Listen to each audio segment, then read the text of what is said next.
जय श्री राम। आइए आपको फिर पुनः ले चलते हैं प्रभु श्री राम के रामचरितमानस के किष्किंधा कांड की कथा में। जैसा कि पिछली वीडियो में मैंने आपको बताया था कि प्रभु श्री राम और वानरराज सुग्रीव की मित्रता और बाली को अपने धाम में पहुंचाना। अगली कथा में मैं आपको ले चलता हूं कि माता वैदेही की खोज के लिए प्रभु श्री राम, भैया लक्ष्मण और महाबली हनुमान और सुग्रीव की क्या योजना आगे बनती है। तो इससे पहले विघ्नों को हरने वाले भगवान गणेश और विद्या की प्रदायिनी मां सरस्वती के श्री चरणों में शीश नवाते हुए विनम्र निवेदन करूंगा कि हमारे देश संसार में जहां भी प्रभु श्री राम के रामचरितमानस की कथा हो रही हो, उसे संपन्न करने में अपना पूर्ण योगदान दें। उसके साथ साथ हमारे ऊपर भी अपनी कृपा बनाए रखें कि मैं अपने मुखार बिंदु से प्रभु श्री राम के रामचरितमानस की कथा को जो भी श्री राम भक्त प्रेमी हैं उनके तक पहुंचाने का पूर्ण प्रयास करूं और इस कथा को सुन के अपने पुण्य के भागी बने। तो ओम श्री गणेशाय नमः। ओम श्री जानकी वल्लभो विजयते। तो आइए आपको ले चलते हैं प्रभु श्री राम के रामचरितमानस की कथा किष्किंधा कांड में। तो उदित अगस्त्य पंथ जल सोसा, जिम लोभ सोसै संतोषा, सरिता सर निर्मल जल सोहा, संत हृदय जस गत मद मोहा। तो प्रभु श्री राम अब लक्ष्मण जी से ये कह रहे हैं कि सारे नदियां, सारे तालाब अब सूख गए हैं, वर्षा ऋतु बीत गई। आगे की योजना के लिए अगस्त के तारे ने उदय होकर मार्ग के जल को सोख लिया है, जैसे संतोष लोभ को सोख लेता है।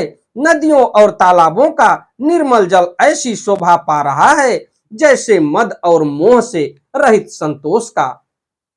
संतों का हृदय।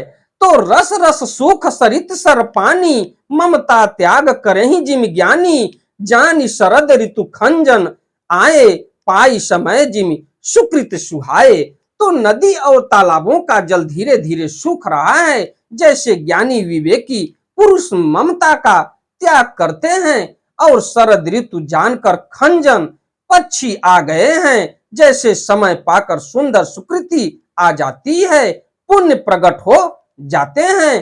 पंक नरेनु सोह असि धरणी, नीत निपुण नृप कै जसि करनी, जल संकोच विकल भई मीना, अबुध कुटुंबी जिम धनहीना।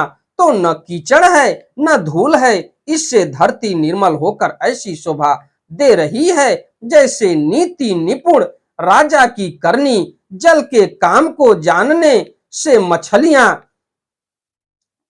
व्याकुल हो रही हैं, जैसे मूर्ख विवेक शून्य कुटुंबी गृहस्थ धन के बिना व्याकुल होता है। बिनु धन निर्मल सोह आकाशा, हरिजन यु परिहरि सब आशा, कहु कहु वृष्टि सारदी थोरी, कहु एक पाव भगत जिमि मोरी। तो बिना बादलों का निर्मल आकाश ऐसा शोभित हो रहा है जैसे सब आशाओं को छोड़कर सुशोभित होते हैं। कहीं कहीं बिरले ही स्थानों में शरद ऋतु की थोड़ी थोड़ी वर्षा हो रही है, जैसे कोई बिरले ही मेरी भक्ति पाते हैं। तो चले हरसि तजि नगर नृप, तापस बनिक भिखारी, जिमि भरी हरि भगति पाई, श्रम तजहि आश्रमी चारी। तो शरद ऋतु पाकर राजा, तपस्वी, व्यापारी और भिखारी क्रमशः विजय, तप, व्यापार और भिक्षा के लिए हर्षित होकर नगर छोड़कर चले, जैसे श्री हरि की भक्ति पाकर चारों आश्रमों वाले नाना प्रकार के साधन रूपी श्रमों को त्याग देते हैं। सुखी मीन जे नीर अगाधा, जिमि हरि शरणन एकौ बाधा, फूले कमल सोह सर कैसा, निर्गुण ब्रह्म सगुण भय जैसा। तो जो मछलियां अथाह जल में हैं वे सुखी हैं, जैसे श्री हरि के शरण में चले जाने पर एक भी बाधा नहीं रहती, और कमलों के फूलने से तालाब कैसी शोभा दे रहा है, जैसे निर्गुण ब्रह्म सगुण होने पर शोभित होता है। जत मधुकर मुखर अनूपा, सुंदर खगरव नाना रूपा, चक्रवाक मन दुख निष्पेखी, जिम दुर्जन पर संपत्ति देखी। तो भौरे अनुपम शब्द करते हुए गूंज रहे हैं तथा पक्षियों के नाना प्रकार के सुंदर शब्द हो रहे हैं। रात्रि देखकर चकवे के मन में वैसे ही दुख हो रहा है जैसे दूसरे की संपत्ति देखकर दुष्टों को होता है। चातक रटत तृषा अति ओही, जिमि सुख लहई न शंकर द्रोही, सरदा तप निशि शशि अप हरई, संत दरस जिमि पातक टरई। तो पपीहा रट लगाए हैं, उसको बड़ी प्यास है, जैसे श्री शंकर जी का द्रोही सुख नहीं पाता, सुख के लिए झींकता रहता है। और शरद ऋतु के ताप को रात के समय चंद्रमा हर लेता है, जैसे संतों के दर्शन से पाप दूर हो जाते हैं। देख इंदु चकोर समुदायी, चित वही जिमि हरिजन हरि पाई, मसक दंश बीते हिम त्रासा, जिम द्विज द्रोह किए कुल नासा। तो चकोरों के समुदाय चंद्रमा को देखकर इस प्रकार टकटकी लगाए हैं, जैसे भगवान को पाकर उनके निर्मेष नेत्रों से दर्शन करते हैं। मच्छर और डांस जाड़े के डर से इस प्रकार नष्ट हो गए हैं, जैसे ब्राह्मण के साथ वैर करने से कुल का नाश हो जाता है। भूमि जीव संकुल रहे, गए शरद ऋतु पाई, सदगुरु मिले जाहि जिमि संशय भ्रम समुदाय।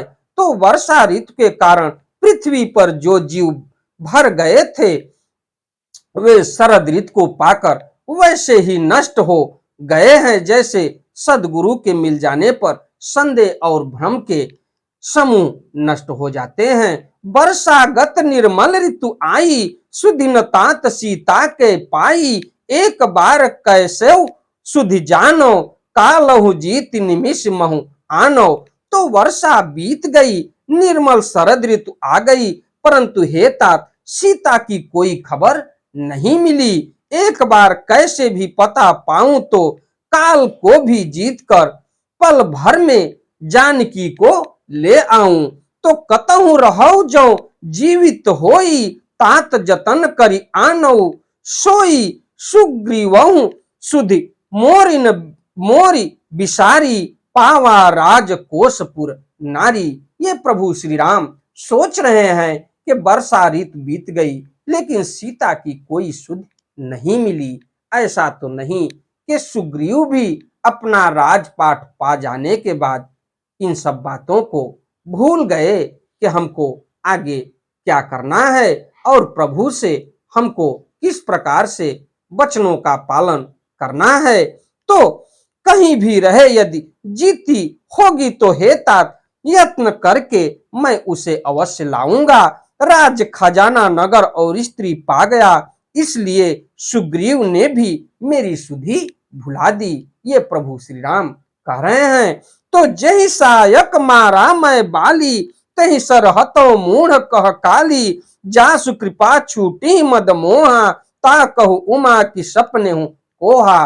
तो जिस बाण से मैंने बाली को मारा था, उसी बाण से कल उस मूढ़ को मारूं। शिव जी कहते हैं, हे उमा, जिनकी कृपा से मद और मोह छूट जाते हैं, उनको कहीं स्वप्न में भी क्रोध हो सकता है। यह तो लीला मात्र है। ये भोलेनाथ माता पार्वती से कह रहे हैं। जान ही यह चरित्र मुनि ज्ञानी, जिन रघुवीर चरण रति मानी, लक्ष्मण क्रोधवंत प्रभु जाना, धनुष चढ़ाई गहे कर बाना। तो ज्ञानी मुनि जिन्होंने श्री रघुनाथ जी के चरणों में प्रीति मान ली है, जोड़ ली है, वे ही इस चरित्र लीला रहस्य को जानते हैं। लक्ष्मण जी ने जब प्रभु को क्रोध युक्त जाना, तब उन्होंने धनुष चढ़ाकर बाण हाथ में ले लिया। तब अनुजहि समुझावा, रघुपति करुणा सीव, भय देखाई लय आवहु, तात सखा सुग्रीव। तब दया की सीमा श्री रघुनाथ जी ने छोटे भाई लक्ष्मण जी को समझाया कि हे तात, सखा सुग्रीव को केवल भय दिखलाकर ले आओ, उसे मारने की बात नहीं है। ये प्रभु श्री राम भैया लक्ष्मण को कह रहे हैं कि उसको केवल केवल भय दिखलाकर लाओ, उसे मारने की जरूरत नहीं है। यहाँ पवन सुत हृदय विचारा, राम काज सुग्रीव विसारा। निकट जाय चर नन्हि सिरुनावा, चारिहु विधि तेहि कहि समुझावा। यहाँ किष्किंधा नगरी में पवन कुमार श्री हनुमान जी ने विचार किया कि सुग्रीव ने श्री राम जी के कार्य को भुला दिया। उन्होंने सुग्रीव के पास जाकर चरणों में सिर नवाया और साम दान दंड भेद चारों प्रकार की नीति कहकर उन्हें समझाया। सुन सुग्रीव परम भय माना, विषय मोर हरि लीन्ह ज्ञाना। अब मारुत सुत दूत समूहा, पठवहु जह तह बानर जूहा।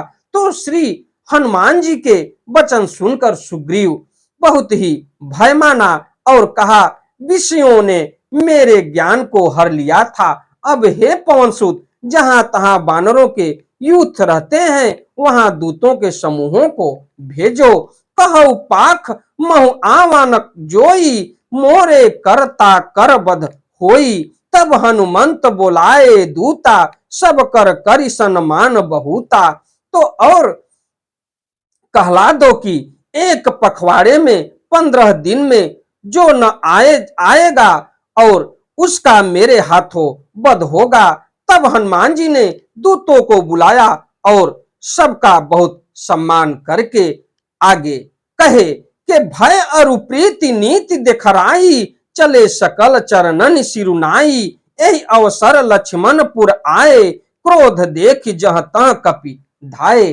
तो भैया लक्ष्मण को किष्किंधा नगरी में पहुंचने मात्र से ही सब उथल पुथल होने लगा और जो भी किष्किंधा के रक्षक थे वो इधर उधर भागना शुरू किए। तो सबको भय प्रीति और नीति दिखलाई, सब बंदर चरणों में सिर नवाकर चले। इसी समय लक्ष्मण जी नगर में आए, उनका क्रोध देखकर बंदर जहां तहां भागे। धनुष चढ़ाई कहा तब, जारी करहु पुर छार। व्याकुल नगर देख तब, आयो बाली कुमार। तो सबसे सर्वप्रथम बाली कुमार का भेंट हुआ प्रभु श्री राम के छोटे भाई भैया लक्ष्मण से। तदंतर लक्ष्मण जी ने धनुष चढ़ाकर कहा कि नगर को जलाकर अभी राख कर दूंगा। और तब नगर भर को व्याकुल देखकर बाली पुत्र अंगद जी उनके पास आए। चरण नाई शुरु बिनती कीन्ही, लक्ष्मण अभय बाहते ही दीन्ही। क्रोधवंत लक्ष्मण सुनिकाना, कह कपीस अति भय अकुलाना। तो अंगद ने उनके चरणों में सिर नवाकर विनती की और क्षमा याचना की। तब लक्ष्मण जी ने उनको अभय वाह दी, भुजा उठाकर कहा कि डरो मत। सुग्रीव ने अपने कानों से लक्ष्मण जी को क्रोधयुक्त सुनकर भय से अत्यंत व्याकुल होकर कहने लगे, सुनु हनुमंत संग लय तारा, कर बिनती समझाऊ कुमारा। तारा सहित जाई हनुमाना, चरण बंदी प्रभु सुजस बखाना। तो भैया लक्ष्मण को किष्किंधा नगरी में प्रवेश होने के बाद उनकी धनुषों के टंकार को सुन के सुग्रीव ने व्याकुल होके महाबली हनुमान से कहा कि आप तारा को ले जाइए और उनके क्रोध को तारा ही शांत कर सकती हैं। हमारे में इतना हिम्मत नहीं है कि मैं भैया लक्ष्मण के सामने जाऊं, क्योंकि वो क्रोधाग्नि में जल रहे हैं। तो हे हनुमान, सुनो, तुम तारा को साथ ले जाकर विनती करके राजकुमार को समझाओ और समझा बुझाकर शांत करो।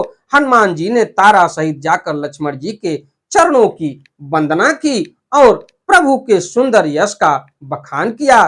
कर बिनती मंदिर लय आए, चरण पखारी पलंग बैठाए। तब कपीस चरणन सिरुनावा, गहि भुज लक्ष्मण कंठ लगावा। तो वे विनती करके उन्हें महल में ले आए तथा चरणों को धोकर उन्हें पलंग पर बैठाया। तब वानर राज सुग्रीव ने उनके चरणों में सिर नवाया और लक्ष्मण जी ने हाथ पकड़कर उनको गले से लगा लिया। नाथ विषय सम मद कछु नाही, मुनि मम मन मोह करई छन माही। सुनत विनित वचन सुख पावा, लक्ष्मण ते ही बहु विधि समुझावा। तो सुग्रीव ने कहा, हे नाथ, विषय के समान और कोई मद नहीं है। यह मुनियों के मन में भी क्षण मात्र में मोह उत्पन्न कर देता है। फिर मैं तो विषयी जीव ही ठहरा। सुग्रीव के विनय युक्त वचन सुनकर लक्ष्मण जी ने सुख पाया और उनको बहुत प्रकार से समझाया। पवन तनय सब कथा सुनाई, जय विधि गए दूत समुदायी। तब पवन सुत हनुमान जी ने जिस प्रकार सब दिशाओं में दूतों के समूह गए थे वह सब हाल सुनाया। हर्ष चले सुग्रीव तब अंगदादि कपित साथ, रामानुज आगे करी आए जहां रघुनाथ। तो तब अंगद आदि वानरों को साथ लेकर और श्री राम जी के छोटे भाई लक्ष्मण जी को आगे करके अर्थात उनके पीछे पीछे सुग्रीव हर्षित होकर चले और जहां रघुनाथ जी थे वहां आए। नाई चरण सिर कह कर जोरी, नाथ मोहि कछु नाही न खोरी। अतिशय प्रबल देव तब माया, छूटई राम करऊं जो दाया। तो श्री रघुनाथ जी के चरणों में सिर नवाकर हाथ जोड़कर सुग्रीव ने कहा, हे नाथ, मुझे कुछ भी दोष नहीं है। हे देव, आपकी माया अत्यंत ही प्रबल है। आप जब दया करते हैं हे राम तभी यह छूटती है। हे स्वामी, देवता मनुष्य और मुनि सभी विषयों के वश में हैं। फिर मैं तो पामर पशु और पशुओं में भी अत्यंत कामी बंदर हूं। ये सुग्रीव कह रहे हैं प्रभु श्री राम से। स्त्री का नयन बाण जिसको नहीं लगा, जो भयंकर क्रोध रूपी अंधेरी रात में भी जागता रहता है और क्रोधांध नहीं होता, तो और लोभ की फांसी से जिसने अपना गला नहीं बंधाया, हे रघुनाथ जी, वह मनुष्य आप ही के समान है। हे गुण साधन से नहीं प्राप्त होते, आपकी कृपा से ही कोई कोई इन्हें पाते हैं। इसी के साथ मैं अपनी वाणी को विराम देता हूं। हमारी वीडियो, हमारी कथा आपको अच्छी लगे तो वीडियो को लाइक करिए, शेयर करिए, चैनल को सब्सक्राइब करिए, बेल आइकन दबाना न भूलिए, जिससे हमारी कोई भी महत्वपूर्ण धार्मिक वीडियो आप तक शीघ्र पहुंचे। आगे की कथा में मैं अपने वीडियो, अपने चैनल, अपने वाणी के माध्यम से आपसे मिलता हूं। चलते चलते एक बार प्रेम से बोलिए, प्रभु श्री राम की जय हो, प्रभु श्री राम की जय हो, प्रभु श्री राम की जय हो। आपका दिन मंगलमय हो। धन्यवाद।